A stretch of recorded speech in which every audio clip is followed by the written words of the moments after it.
Hey guys. Hey guys. As you can kind of see, we're in a little bit of a different setup here. We're actually in the same place to record a Crooked Combos episode for the very first time. Getting this set up has been hilarious. Oh, we should have been recording just for the blooper reel, to be honest. There's still time. There's still time for them to experience this. We're actually in a remote location this week. We're kind of just on like a little crooked path retreat almost.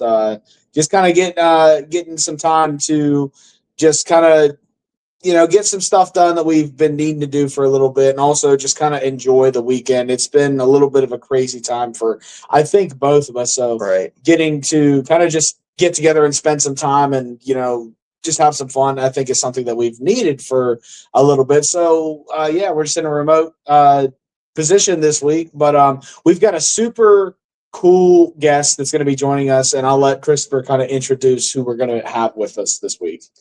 So our guest tonight is a very good friend of mine from the first time we met. I remember this feeling that, okay, there's some sort of connection here. This person is going to have a part in my life. And over the course of the last few years, that has definitely proven to be true. So our guest tonight is super fascinating because she's a photographer, an author, a paranormal investigator, a Civil War reenactor, among many other things. Our guest tonight is my very good friend, Kinedy Bouse. So I'm going to bring her out here in a second. What's up? I did it. Yay! Success. Watching you try to hurry up and get it on the phone. I know. I'm as I'm still talking, I'm reaching and starting the process, and I'm looking at my facial expressions too. Oh shit, I can see my eyes getting bigger as I'm all squinty as I'm hitting the button. It's an adventure, this one is. I don't even care. I'm not going to edit that mess out. I'm just going to leave it. Let people see me in my raw, unfiltered state. It was a hot mess, to say the least.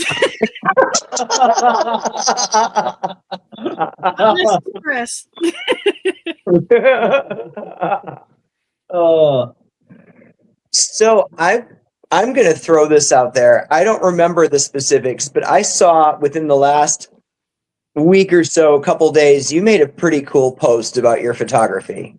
I did. Why don't you talk about that? Yeah, this is one of the coolest things that I've ever gotten to do.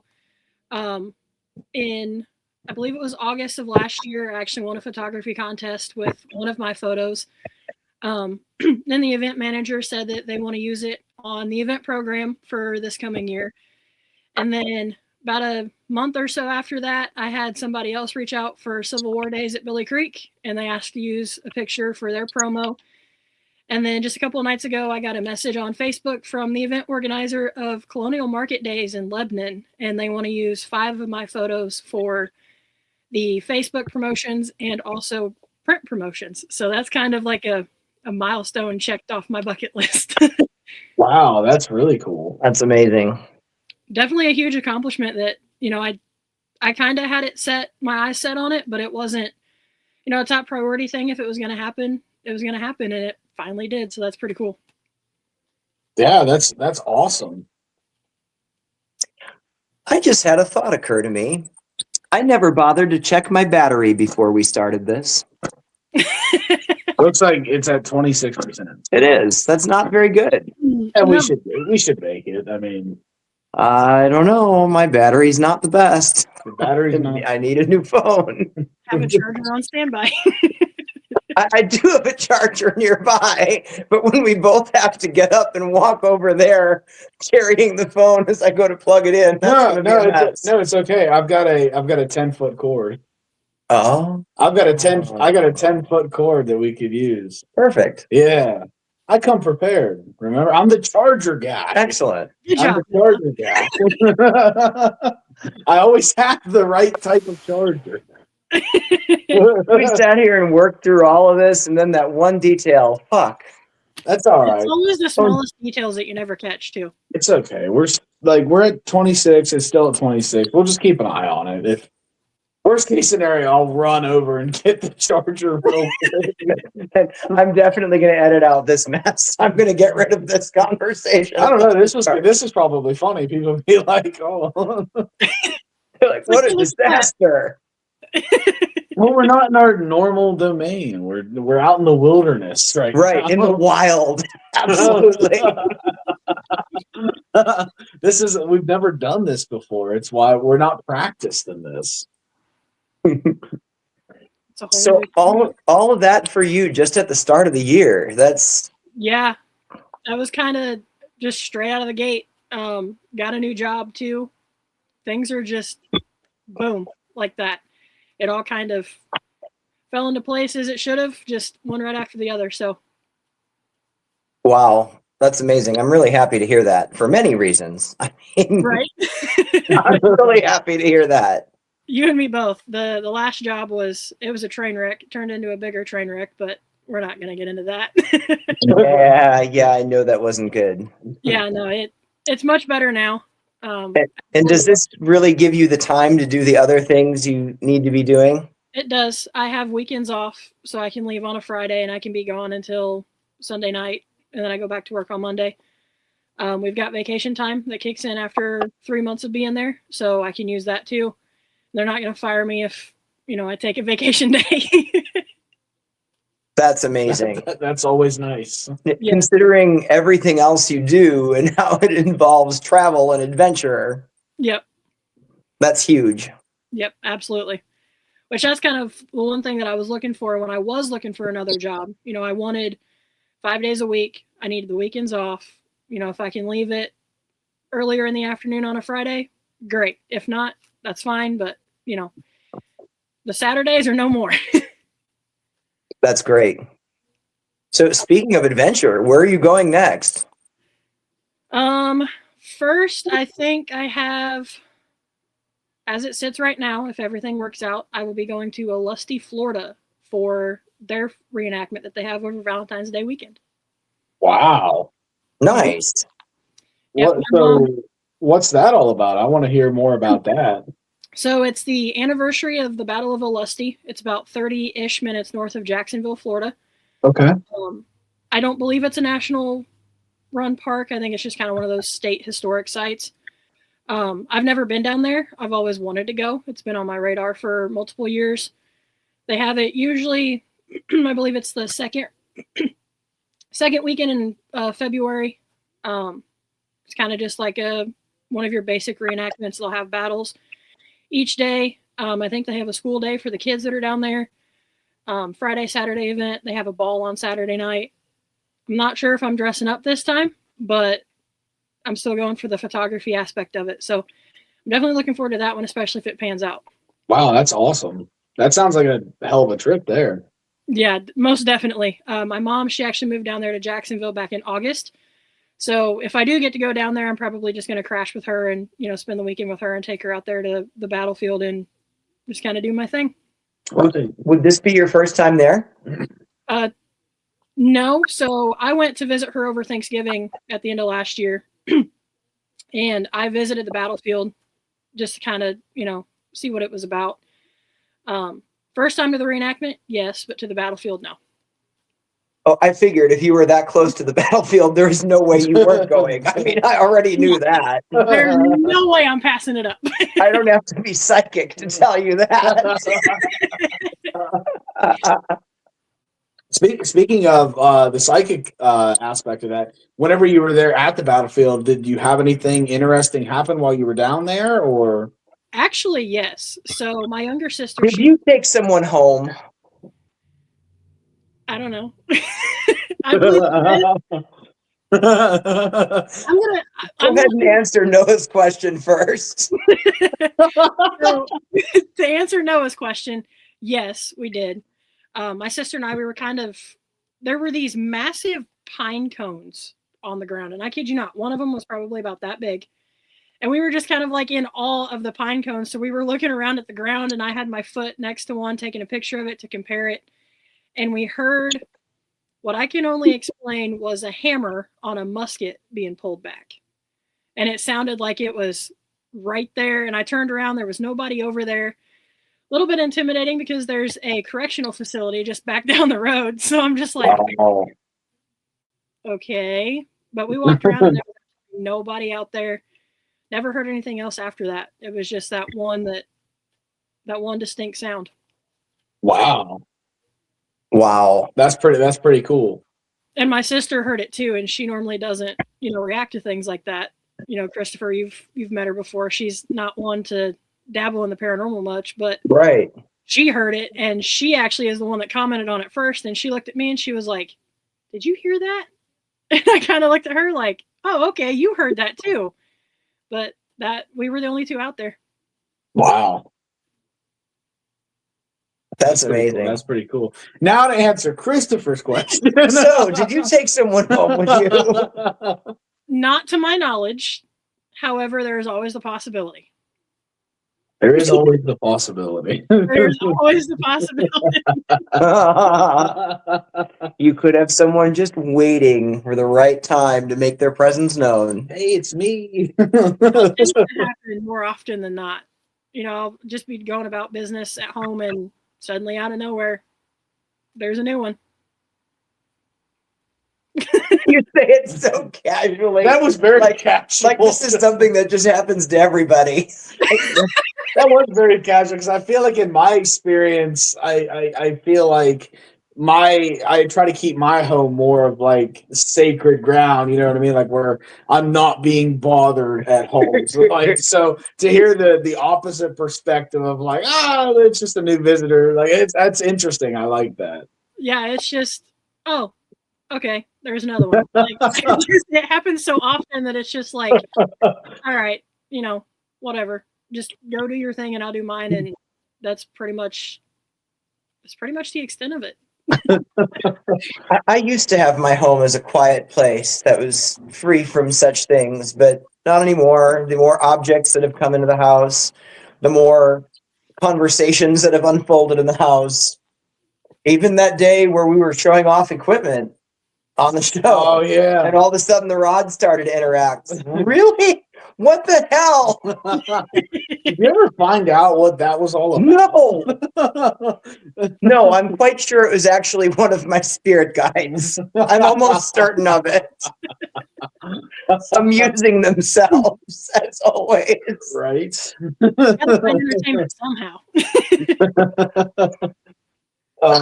I think the extent of mine is really just Jane coming in and out, and my deaf dog like noticing her start barking. That's like the extent of my experiences, because again, typically I don't think I have too much that comes in and out, but it's kind of by design, I think. What's that like? It's kind of nice, actually. I like it because it's kind of like you can go home and you can kind of de-stress, and then when you want to get back to business, that's where you go out into the field and then do stuff. So I kind of like it like that, to be honest. I mean, if I could, change a couple of things, I might, but it's just kind of the point where it's normal for me now. I'll hear one of them talking in the kitchen, or I'll wake up at, I get up at 6 for work. So I'll hear, like 10 cups outside, or I'll hear music playing, or I'll smell campfire. It's just become normal for me. Right. That makes sense. So do you think you'd ever reach a limit where you say, no more, this is it? You have to draw that line. I don't know, to be honest. I mean, from the logical perspective, the normal person perspective, yes. But from the other perspective, the psychic perspective, the passion that I have for, learning about the history and learning about each individual that was involved in, said history, I don't know that I could bring myself to actually say, okay, no more. Because they don't seem to show up just because they're kind of, escaping a certain place, or escaping people or questions, or they're coming from a background where they've been harassed for who knows how long. They've been asked the same, what's your name? How'd you die? Like they've been asked those questions for 160 years. So they're just kind of, they're kind of like safe here. It's kind of more like a sanctuary, I think. So I don't know if I could ever be able to be like, all right, no more, we're done. That makes sense. I like that point of view because it really does resonate. Because whenever you do go to all these places and you kind of realize that, like, how many people actually investigate these spaces over the years that it's been open, and they're going in, they're asking the same questions day in, day out, and I think anybody would get tired of that after a certain point of time. So the idea that they have somewhere to go that's more of a private setting where they're kind of being allowed to, for lack of a better term, rest in peace. Right. I think I like that. I think that makes sense. Yeah, they do their thing and I do mine. I'm not gonna, pester them with questions if they don't want to answer them. If they want to talk, they'll come in and be like, all right, I'm ready to talk. And then we'll talk and they'll just go back to doing what they were doing. And that's the extent of it. It's not, and not everybody who does go to these places asks the questions with respect. Yeah. Oh, 100%. Yeah. There's the provocation, there's the degradation, because they wore a certain uniform or, they did a certain thing a certain way. They don't have that here. They're just people. Right. They get to stay where they want to stay. They're just, there. That makes a lot of sense. Well, I don't like the how did you die question anyway. I absolutely hate that question. Because I'm sure you've also encountered sometimes they don't know they're gone. Right. Absolutely. And I don't think they should find that out because somebody thoughtlessly asked that question. Mm-hmm. And when I let my mind go with it too, when we're talking about Civil War locations, is that really a question you need to ask? Right. I mean, Right. Can't you just pretty much infer what their last moments may have been? Do you really need to ask that question of them? Right. I mean, most of the time it's pretty obvious, and it's like you said, some of them don't know that they're dead. Right. They don't know that they perished on some field out in Virginia because the traumatic injury that took their life, they never saw it coming. So it's like, I don't like it when people ask that question either. It's kind of one of those, like you said, do you really have to ask that one? Right. Right. Yeah, I always tell people at any of my events or my psychic hunts at FCI, if ever you hear me ask that question, just know that I've got a very good reason for asking that question, and I really feel in my gut that it's okay. It's what's needed in the moment to get the next piece of the story, and it's not going to do any damage. Yep. So talk a little bit about your book. Oh boy, that was a project and a half in itself. When I first started investigating the paranormal, I kind of wanted at some point to compile everything that I had happen, over the years or months or however long I was in it, just kind of in one spot to where I can go back and be like, okay, this happened at, this location. And I can share those experiences with somebody who may not really know how to get into the paranormal, or, somebody who's just like me, was scared of it for a while. I started working on it in, I think, the spring of 2022. And I finally wrapped up on editing and writing, and I released it in May of 2024.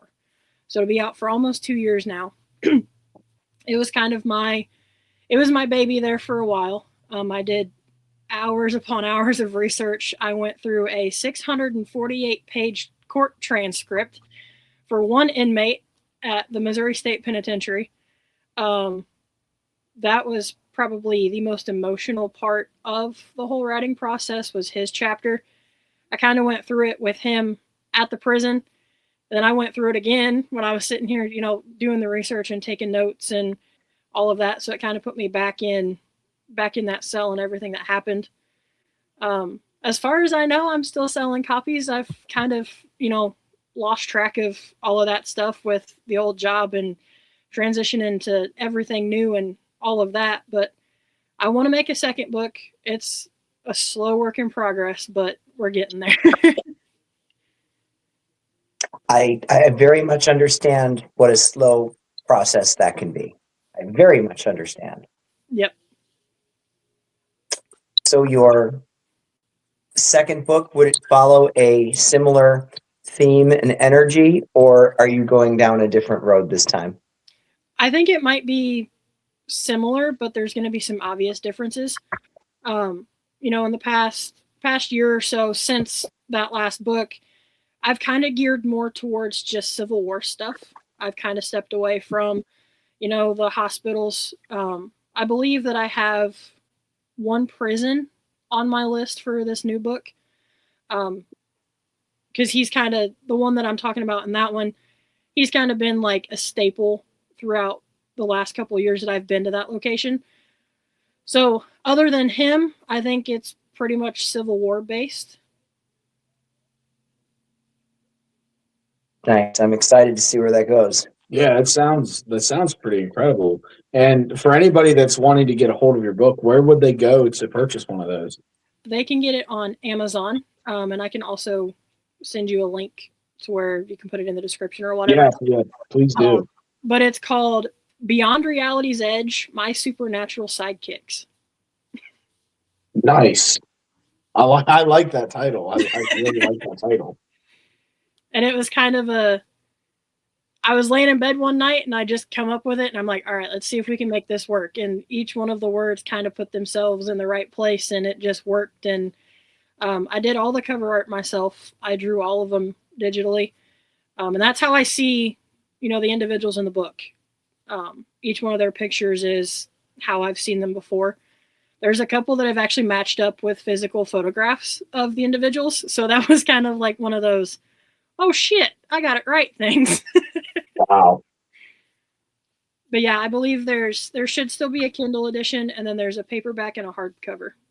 Yeah, we'll definitely put the description down there for anybody that's listening right now that wants to grab a hold of one of those books. Definitely do so. It is very good. I have read it, and it's very good. I'm definitely excited for the second one. I think I might kind of format that one a little bit different, just kind of make it easier for everybody, but I don't know. We'll see what happens. Yeah, you say that now, and then it takes on a life of its own. Yes, just like the last one did. as all things should. I mean, yep. Right. It's best when it sort of flows from a place of pure love. You know, that it was a work of art that you really took the time to do. Yep. And each one of those stories in that first book is, you know, they mean a lot to me. They're not just random ghost stories that, you know, I experienced in a group of 75 to 100 people. They're the experiences that have kind of stuck with me from that first investigation to my very last one. You know, it started with little Edwin at the Thomas House Hotel in Red Boiling Springs, Tennessee. You know, he's kind of one of those staple spirits that throughout all of the investigations I've ever done, he's one of the most prominent individuals that has just kind of, you know, every time I'm down there, he shows up at the front door, he meets me there, and he stays with me all weekend. So he's kind of one of those that it's hard to forget about him. And it's kind of, it's the compilation of all the stories that made an impact on me somehow, be that physical, emotional, or even spiritual. Right. It seems like almost everywhere you go, there's, if not more than one, but at least one that just really connects in a deep and meaningful way. Yeah, there's usually at least one that just kind of grabs hold and they don't let go. And I mean, it's kind of like it's a mutual thing. You know, I've got a lot of respect for, you know, that other side. And I think that's something that should kind of carry over to every investigator, not just, you know, a couple here and there. Yeah. But when they kind of latch on, we build that, you know, rapport, and it just kind of builds. And it's like, okay, now I want to know your story. I want to know everything that went down.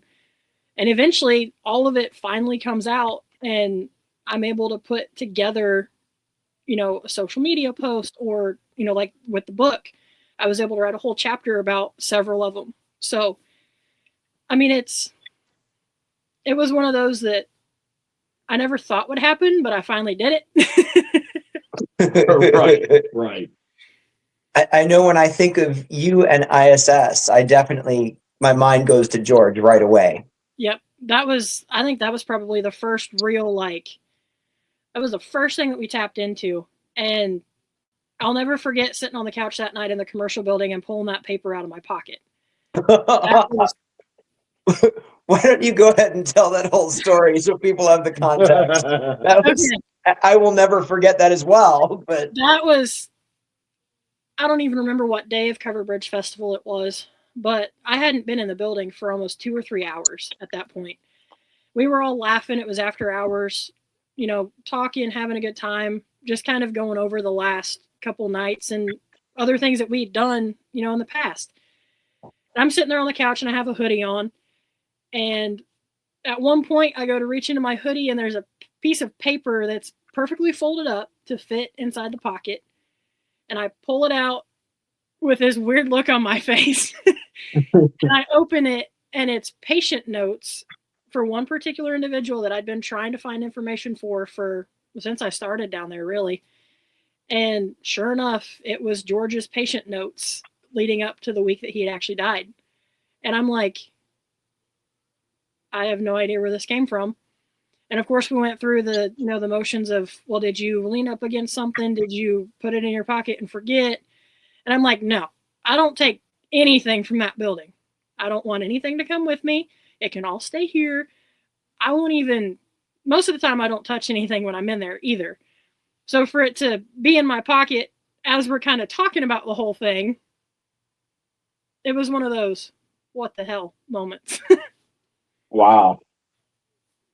Yeah, that was wild. I'll never forget it.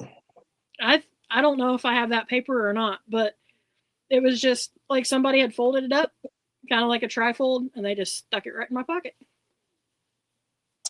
I think when you and I were in the building and were connecting with George, I think that was the first time you and I really had an opportunity to dive into something. Yep, I think so.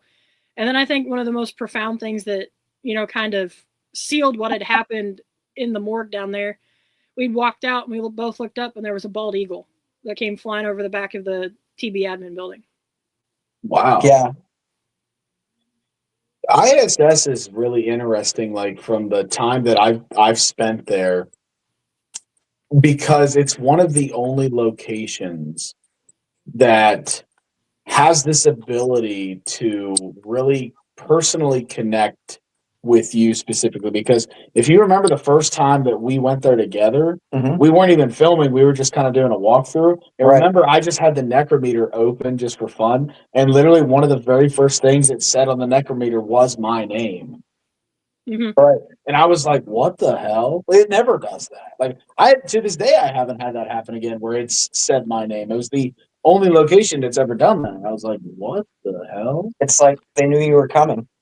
Yeah, that's actually one of the first experiences that I have in the building. It was my first time ever out on the property, and we were sitting up on the second floor of Adam's admin, and my name came through Necrophonic, which never happens.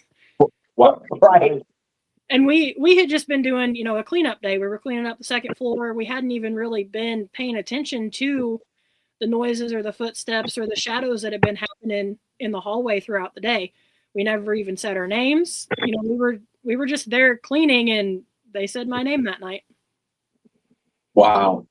I think one of my favorite necrometer moments wasn't from ISS, but from Billy Creek when you and I filmed there. Right. What it did in the schoolhouse. So we went to the square and set an intention that we were going to investigate something in the square. The Civil War house was going to wait because it's obvious we were going to go there. Right. But we needed to do something else first. So I'm standing in the square with rods. Point us to where we should go. You cannot point over my shoulder at the Civil War house. You must stay in the square.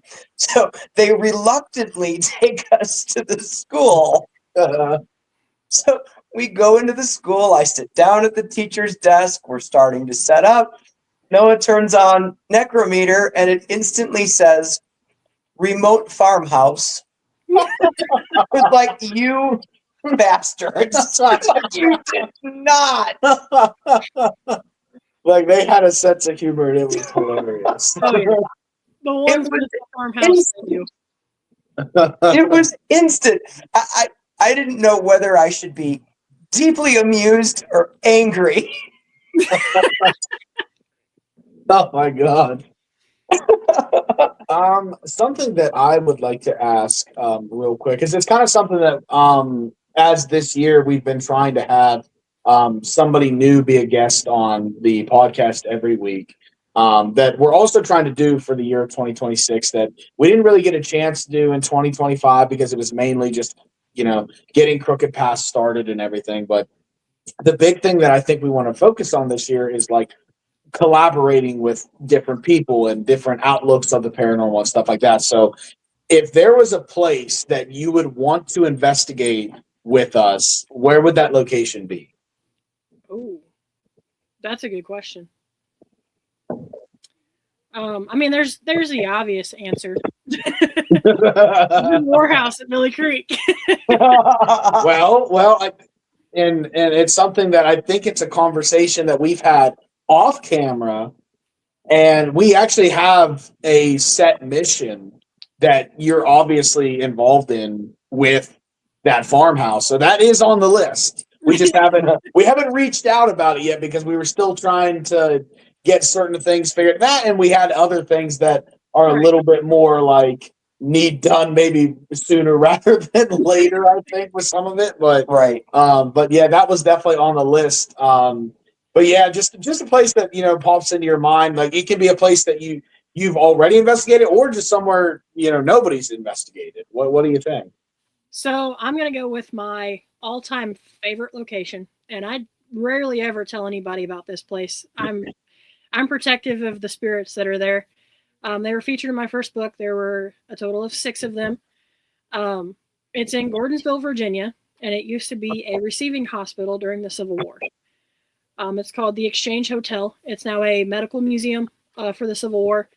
They have different displays on each floor, kind of depicting what a field hospital or a receiving hospital would have looked like back then.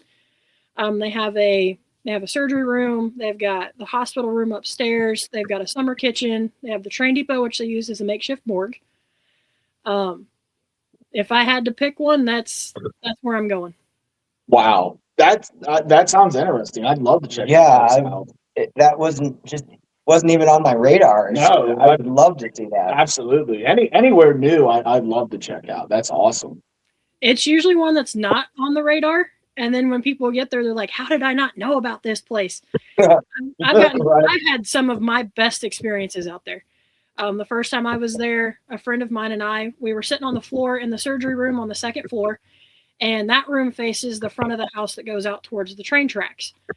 And we're sitting there talking. We're getting ready to, start whatever part of the investigation we were on. And I had just sat down on the floor and I looked up into the window. At about the same time, Brandon from Haunted Nights Events, they're based out of Virginia as well. He was sitting on the floor kind of just across from me by the display case, and he looked out the window at the same time. And in the reflection, we saw a man in a long gray coat with an apron around his neck come walk in from the doorway toward the table. He walked in front of me, behind Brandon, but there was nobody physical coming into the room. We just saw his reflection in the window. Wow. And coming to find out, that was the surgeon who actually served at the hospital. His name was E.A. Craighill, and we actually got his name through an Estes session the following time that we were down there. Wow. That's incredible. Yeah, now I definitely want to experience this place. Yeah. There's so many stories that have come out of that place. It's like I said, it's my all-time favorite place. I haven't missed an event there with the exception of one in almost 4 years. Wow. It's an 11-hour drive one way for me. I will not miss it if I have the chance. I would definitely like to get back to Gettysburg with you too. Yes, Gettysburg is. I'd like to get to Gettysburg, period. I haven't been there yet, and it's always been on my list to get there. I've just never had the opportunity to go. It is one of the most beautiful places that I have ever been.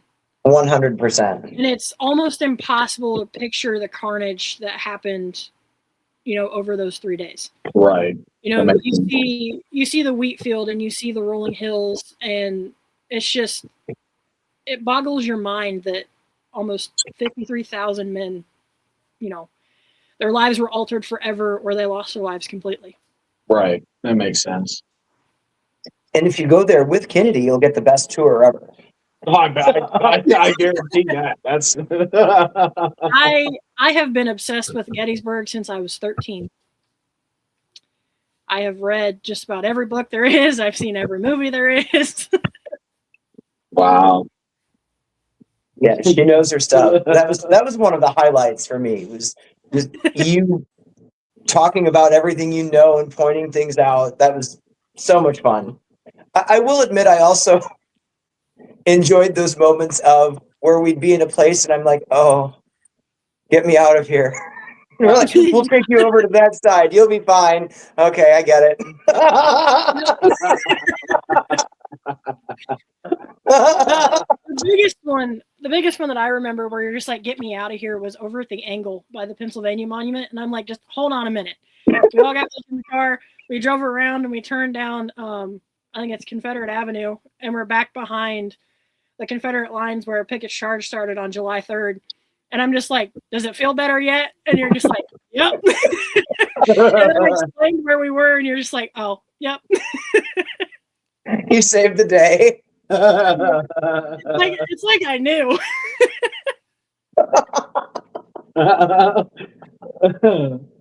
See, I have a question that I want to ask, and you're gonna know what it is, but it's not really related to our topic today.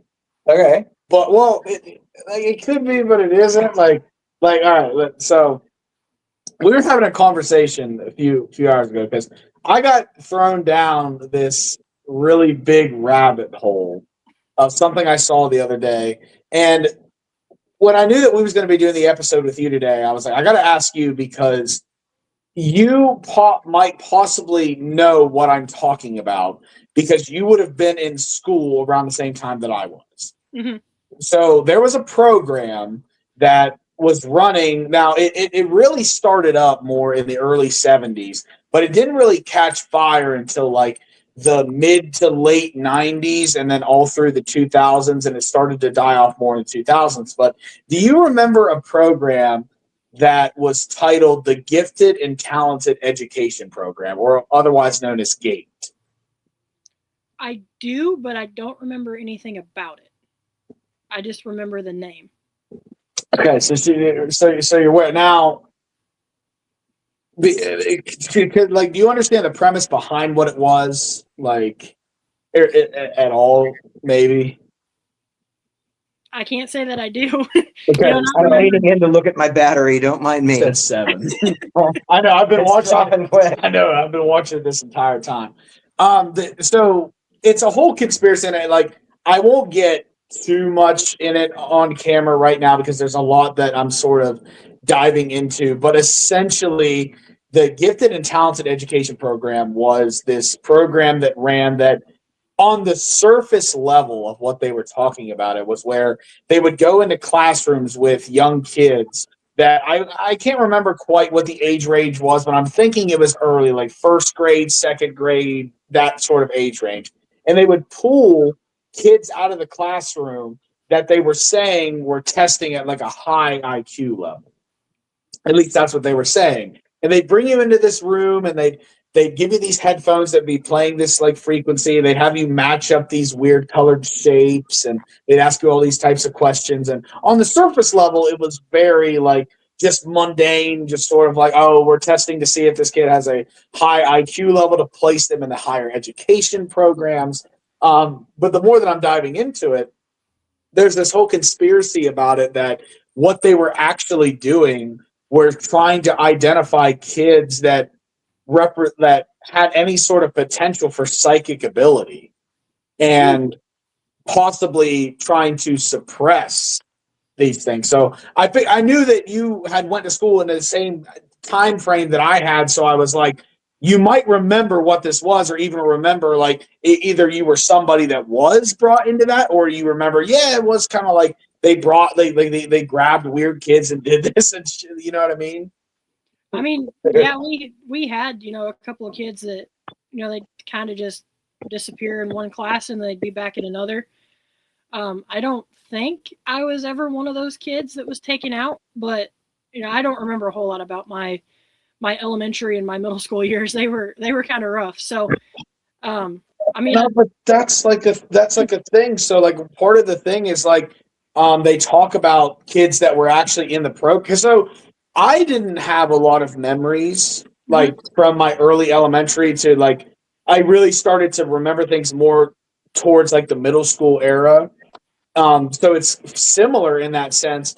And the thing that kind of jolted this memory back, because again, it's a big rabbit hole that I've gone down, was I was stumbling across TikTok, and somebody was like, "Hey, if this frequency is like sounds familiar, like let us know." And it did. And all of a sudden, when I listened to it, it was like like a memory of like being in this weird room and stuff like that kind of popped back into my head, and it led me down the rabbit hole. And so I'd almost think it'd be interesting to like have you listen to the frequency at some point and see if your perspective changes. Yeah, I'm down to try it. Like, I know it's not really like on today's subject. It was just, it's been burning a hole in my head for the past like week, and I had to talk about it real quick. It is fascinating for sure. I think we're going to need that charger. Once this hits 5, it's going to drop real fast. Yeah, I can go grab it because we're kind of at a good pausing moment right now anyway.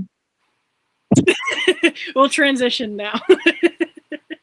I'll entertain everybody while you're gone. Oh, boy. I can sing. I can dance. I can tell jokes. I'm funny as hell. No, I'm going to leave this. Whatever comes of this is going to be fantastic. Give me your best joke. Oh, I'd be afraid that there'd be children watching this. I don't know if I know any that are clean. Trigger warning.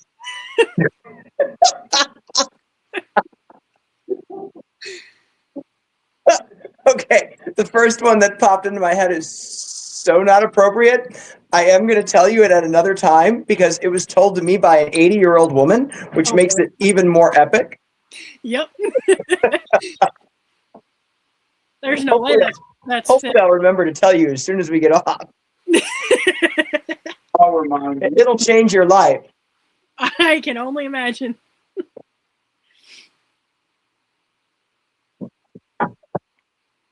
Don't mind me. You might have to sit it on the side now. Yeah. Side.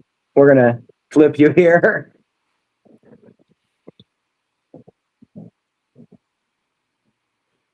We'll have to readjust, but it's okay. It works. Does it work? It can work. Let's just get all cozy here. There we go. Sorry for the theatrics, everybody. This is a learning experience for being on the road, but we're making it work.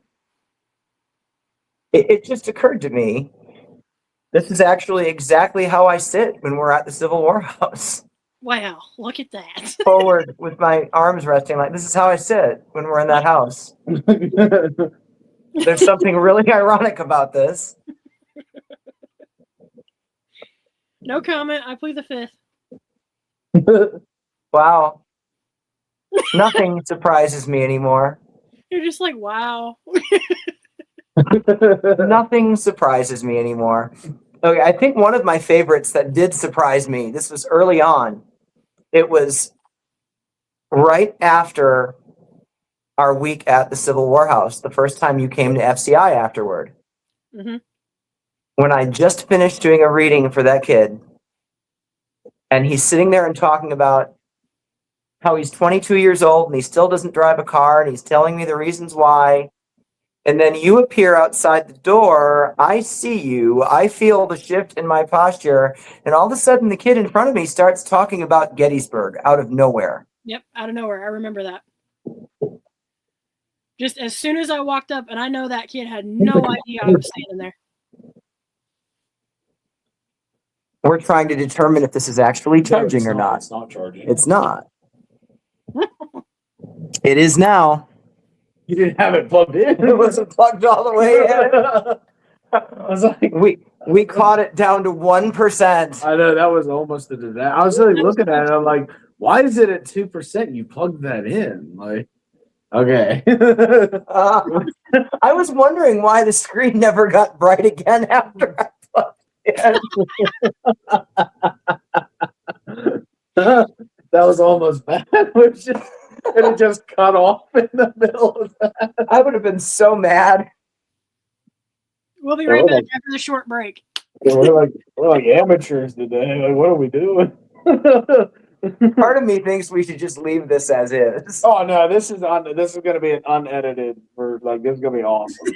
You're either going to love this or you're going to hate it, but it is. Like, look, you're either going to love us after this, or you're just going to be fed up.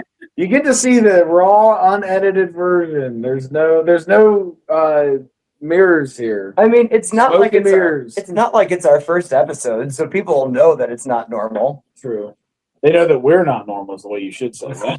That goes without saying. Well, I mean, the whole chaos just kind of highlights how chaotic it is when Christopher and I get together in person. So there you go. It's very true. True. Very true. Yeah, I seem to be a common denominator in many places when it comes to chaos.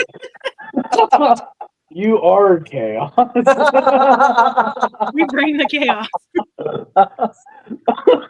I'm not even going to argue with this. I'm actually very happy about this.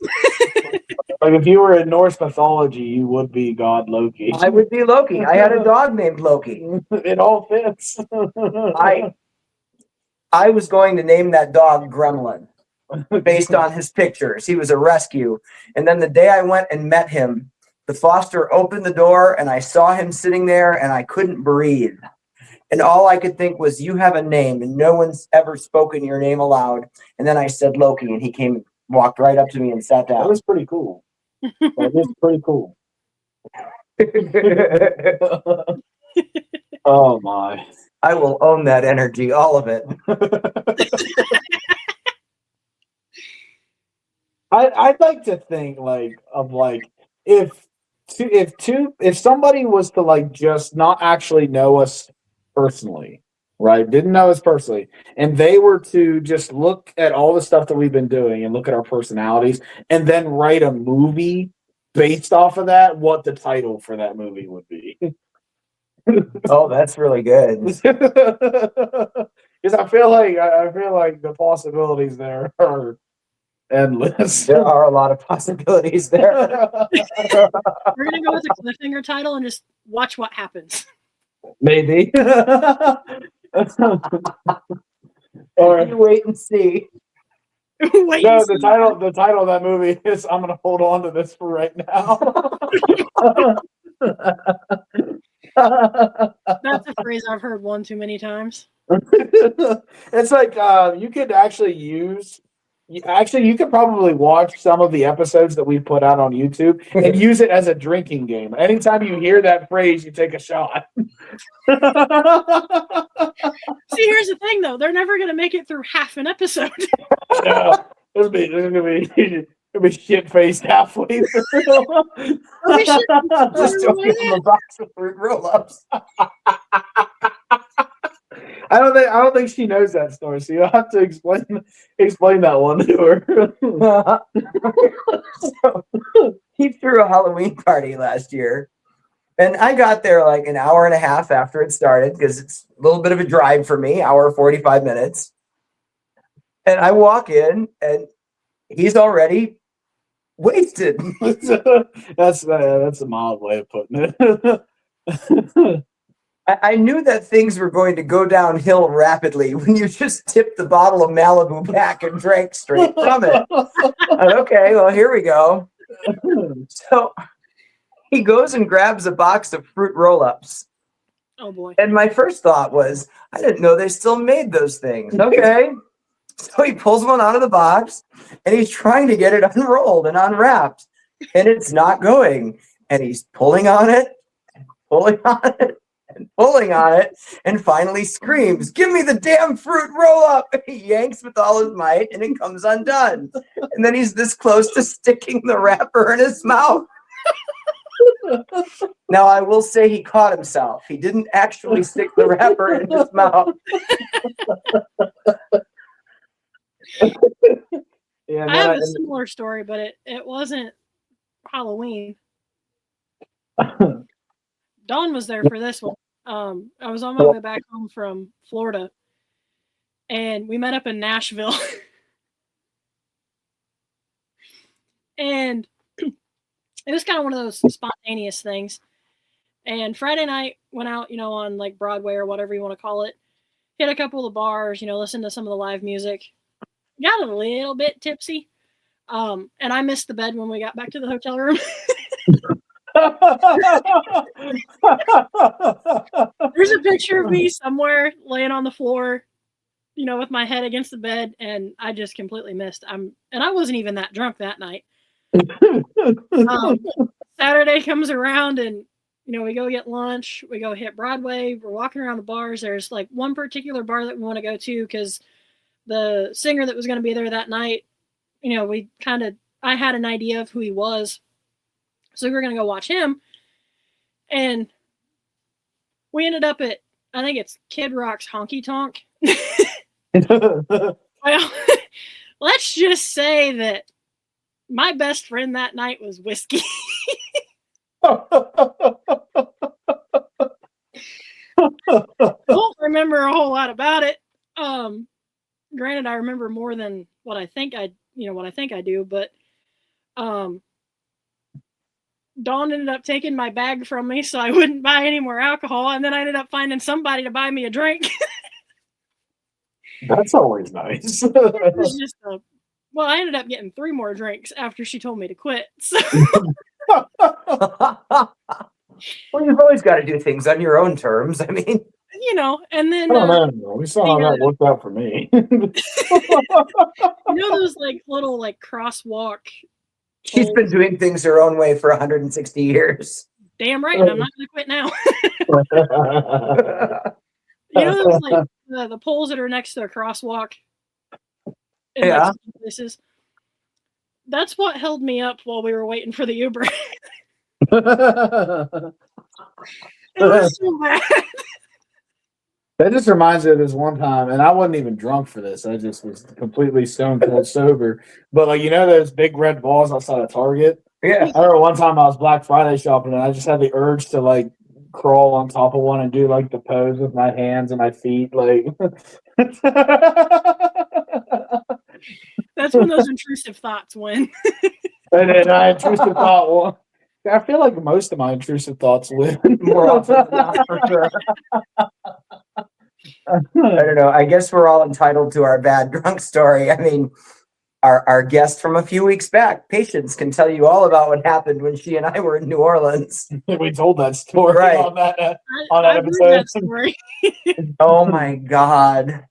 And it wasn't the day after, it was Thanksgiving. I left Thanksgiving dinner to drive out to Paulding Jail because Shelly and I were taking a road trip to Tennessee the next day. I go to the door and she hands me a mimosa. And I looked her in the eye and I downed it.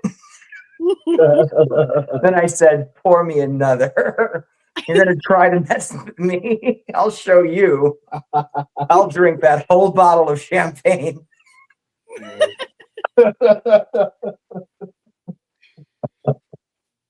Oh my. That's probably the only drunk story I've got, but it's a damn good one. Oh, if you're going to do it right. I have a few more. Go big or go home. Oh yeah. I have a few more than I think I'd like to admit. I could write a book. And one of the funniest things is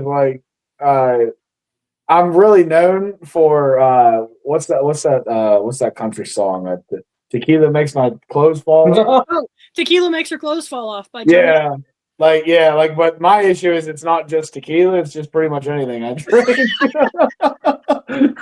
I'm really bad known for that. And like I guess that was like when I had the Halloween party. I think somebody told me that I kept saying like, "Nah, I know I'm not drunk because I still got my clothes on." You did say something, that a few times, actually. something like that. And like I don't remember saying that, but that's what people said I said. You definitely said that a few times. This episode is really taking a turn. But they always go somewhere, but I really didn't expect it to go this Somehow I'm not the slightest bit surprised. I'm not Chaos. either. I knew it was going to go one direction, but good lord. Yeah, no, not this one. Well, this is an interesting episode for people to tune into. I hope they stick around for Any this part. first-time viewers are going to be like, "Oh my god!" I don't know. They're either going to be like, put them three together. they're either going to be like, "What the hell?" or they're going to be like, "Hell yeah!" Right? I think they're so down to earth and real. I'll tell you anything. I'm an open book. Just ask me anything. Uh, so I might try to get us back on track here. Actually, what are the odds that the agent of chaos here is going to try Yeah, to? you're The the King one of that's Chaos gonna- is getting us back on track. What is I it? know. So Noah asked you about a location you'd like to investigate with us, whether it's for investigation purposes or just to go, just to be there. It doesn't even have to be a paranormal investigation. It doesn't have to be somewhere you'd want to go with us. Just what's like at the top of your list of places you've not been that you want to go. Alcatraz or Brushy Mountain State Pen in Oh. Tennessee. Oh my God. Whenever somebody asks me that question, those are the top two places at the top of my list. For real. I've answered Brushy Mountain State is like such a staple. I'd love to go there, but like, and I feel like Alcatraz is not one that's mentioned enough. Like, that's such a cool place that I feel like I have to get to at some point. That's a great inn. I love that inn. I answer that question with those two places first all the time. I've had an obsession with Alcatraz for a while. Not near as long as the Civil War, but it kind of started. I think I was maybe 11 or 12. I kind of, got into the mob and all that with a school project that we were doing and just kind of rabbit holed from there. Found Alcatraz, and then that show on Fox came out called Alcatraz, and I watched every episode of it. Alcatraz has been at the top of my list for a really long time. I got to see it from the Golden Gate Bridge when I was out in San Francisco with a friend of mine. Oh, wow. But it was dark, so I couldn't really see a whole lot. I could see, like the lights in the windows or whatever. And I saw the outline of the rock, but that was it. And then Brushy Mountain in Petros, Tennessee, it's called the Alcatraz of the East. So it kind of, they go hand in hand. Right. Neither one was a place you wanted to be, but that's kind of a place I want to go. Right. Before you mentioned a school project, I loved where that was going. When I was about 11 and Got into the mob, I thought the same exact thing, and I wanted to say that, but I just didn't want to cut her off because I was thinking, like, I think it's good that you emphasize that this was for school, that, like, you weren't just an 11-year-old that got into the mob. Hey, you never know. Stranger things have happened. No, I was always into, like, the messed up history, like the St. Valentine's Day Massacre that always kind of piqued my interest. Al Capone, Lucky Luciano, he was another big one. Mm-hmm. Yeah. Kind of, the misfits of society, so to speak. Yeah. For course, sure. And of course, locally, you've got, John Dillinger. He's probably one of my top favorites, in all honesty, but that's just because I've got a history with him. Yes, you do. Very much do. He's a hoot and a half, I'll tell you.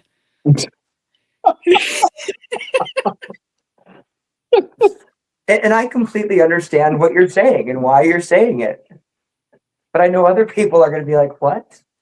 What? So, okay, I guess I'll elaborate a little bit just for the first time people who don't know who I am.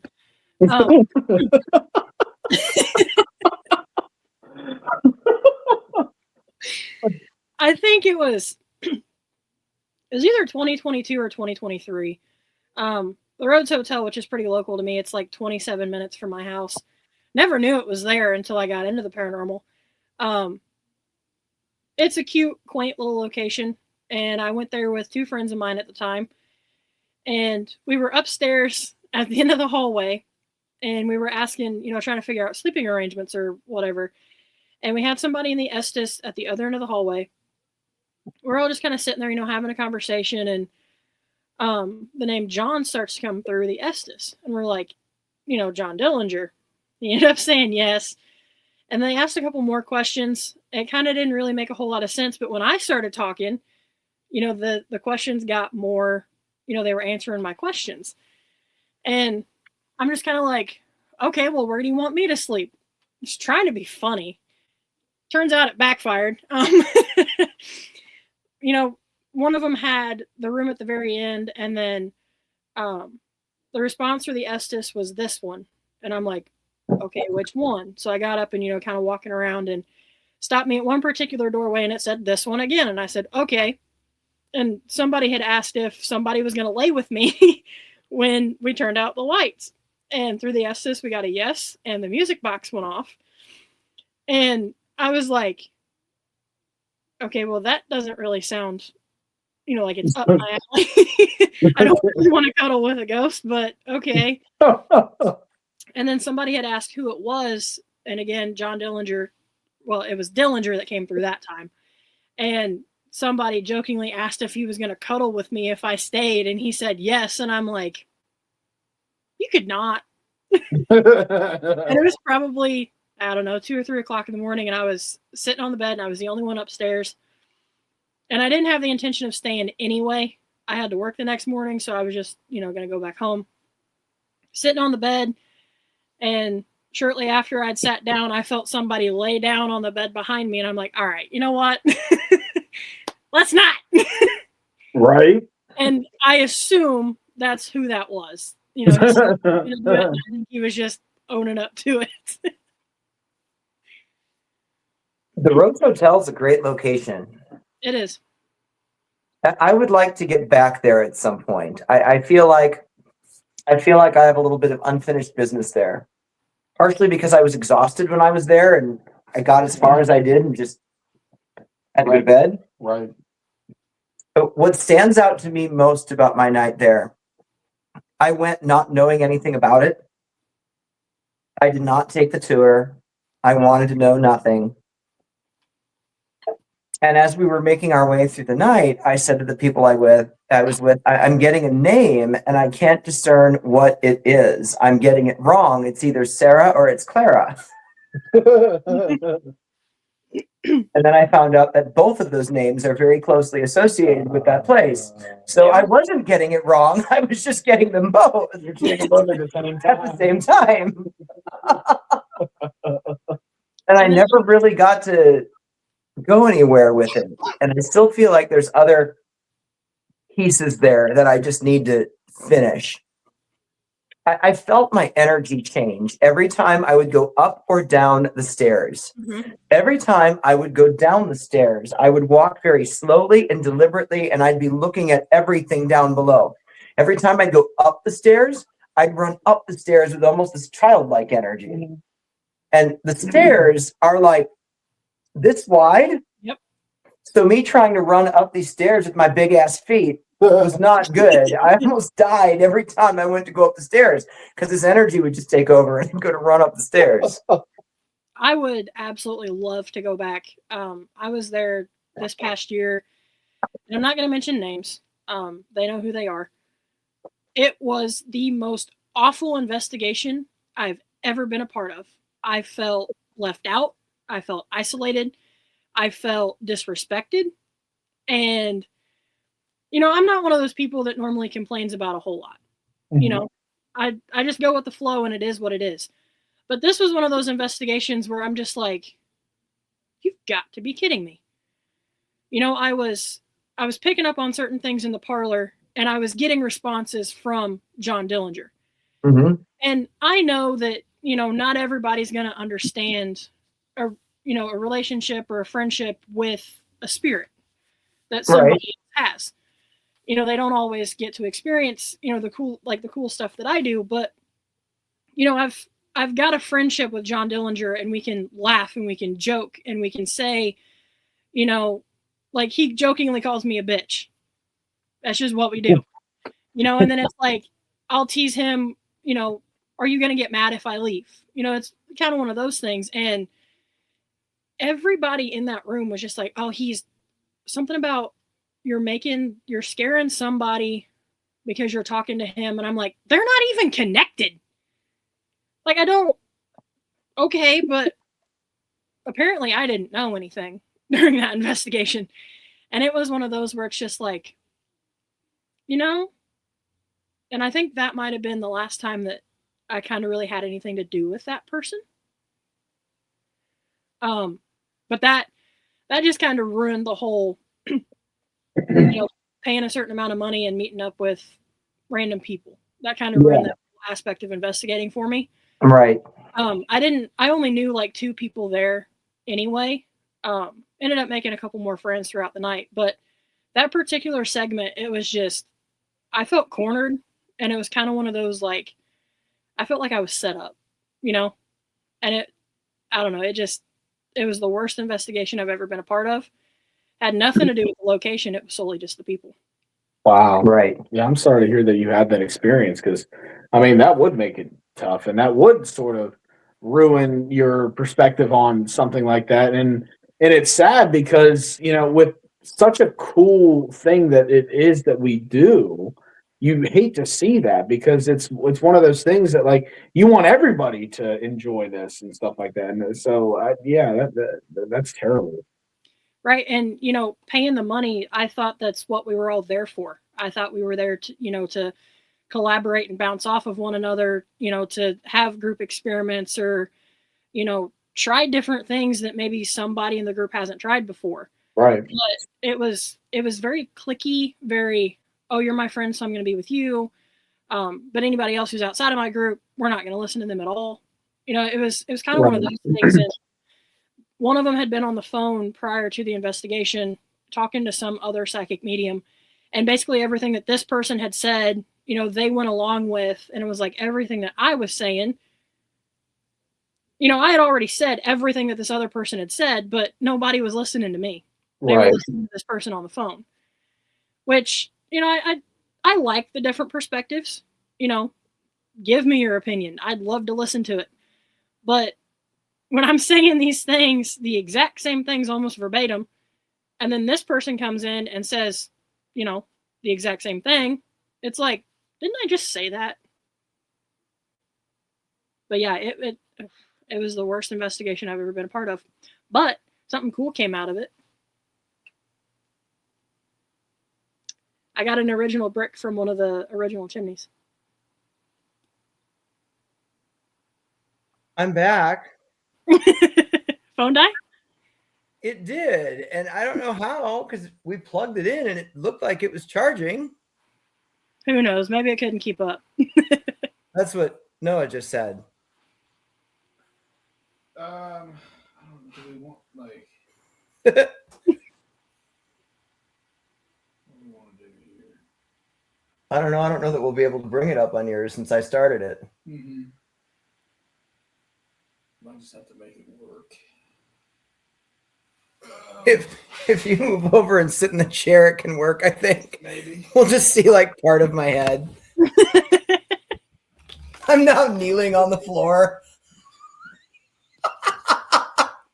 I'll just stand. There we go. Yeah, look at this. Yeah, look at that. This light's killing me. Oh, That light is terrible, though. Oh, so much better. that's similar. No, it just looks like a shadow man. So,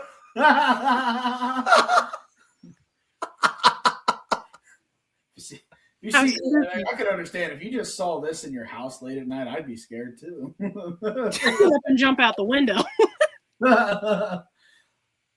Well, we apologize again. We're having so many difficulties today with today's shooting. The phone died even though we plugged it in, but it is what it is. I guess we'll just sort of have sort of maybe last comments to close this out. I do want to say real quick, it has been such a fun time having you on, Kennedy. It's been such a good episode with you, even, aside from all the questions that has went on. But I truly mean, like, it's been such a great episode. I can't wait to have you on again, especially when we're a little bit more in our element of filming. But also, can't wait to get back in the field and investigate with you again, because and the times that I've investigated with you, they've been great, and I can't wait to do that again. Yeah, I'm definitely looking forward to it. Like you said, another podcast and, another investigation.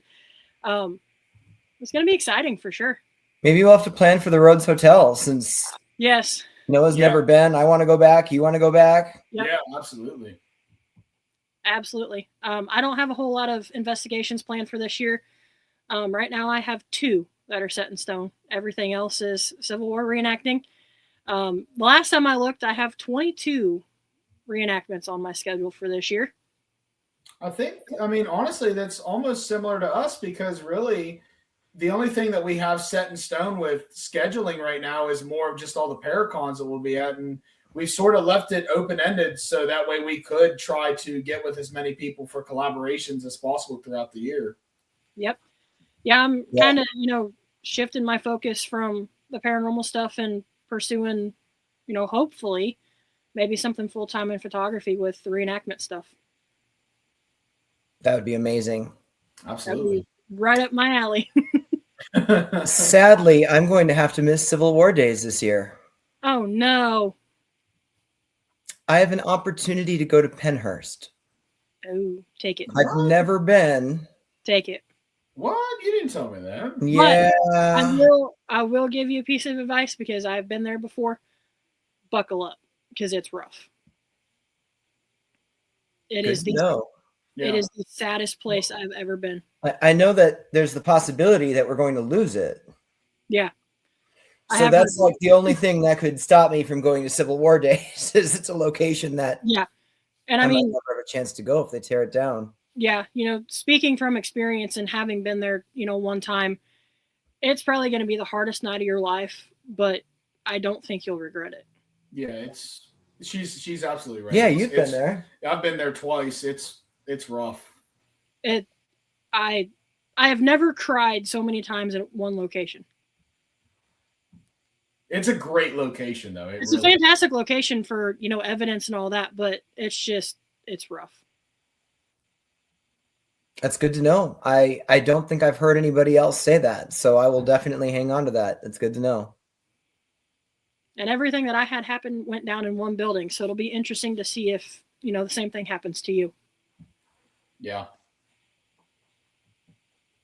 Yeah, now I'm really, really interested to find out. I would definitely take it. Yeah, I know I'll regret it if they tear it down and I've never been there. Yep. Plus, the opportunity to go was just like so out of nowhere and so random that I almost feel like I'm being led there. Yeah. Mm-hmm. Like there's someone needs something before they tear that place down. If that's what happens. Yep. And Civil War Days will be there next year. I mean, it's thriving. It's getting bigger. We're seeing more reenactors come in. Right. So, it'll always be there, until they decide to quit doing it. Right. But, yep, Billy Creek is my first local reenactment, I think, unless Bridgeton has the Rendezvous this year in April. Hoping my unit actually does a little more this year, but I did 2 reenactments with them last year, and the rest were on my own. Wow, you did do quite a bit last year. 13. Wow. My goal for this year was to do more than I did last year, and I'm already there. So you're definitely on your way there. I think you should bump it up a little more and try to double last year. I'm going to try to. I got to find dates that don't conflict with other dates and all that. And then next year you can double it again. We'll see what happens. I have, I've got something exciting that's kind of coming in the summer that I'm not going to talk about yet. So nothing that nobody's expecting. That's for sure. Well, we'll definitely be excited to hear about it whenever you're ready to put that out there. Yep, it's Yeah. not professional. It's not work related. It's personal life. So we'll see. Wow, very cool. Very cool. Well, thank you so much for joining us. This has been a lot of fun. Yeah, thank you guys for having me. Absolutely. We'll definitely talk to you again soon. All right. Most definitely. See ya. Bye. Bye.